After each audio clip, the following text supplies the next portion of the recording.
In this video, we're going to show you how to remove and replace a power window main switch on a Jeep Liberty located in the driver's door. So once you open your door, you see the main switch right here, and you're going to want to get a flat screwdriver or a body trim tool, and you just want to gently push down and lift up. Pull that whole switch right up. Now, the buttons are pretty broken here, as you can see. Let's hope if I tilt it, they don't fall out. And you'll see two connectors. Main wire connector right there, and that's that tab. You're going to squeeze it and pull it out.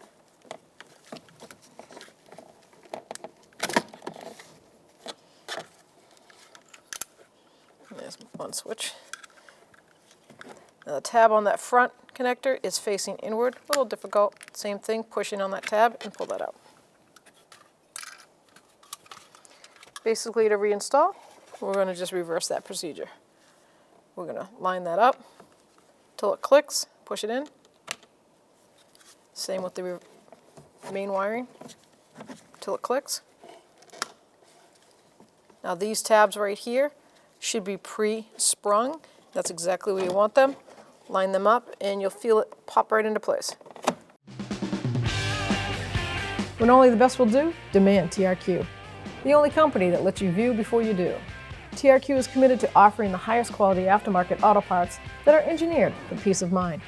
Thanks for using and viewing with TRQ.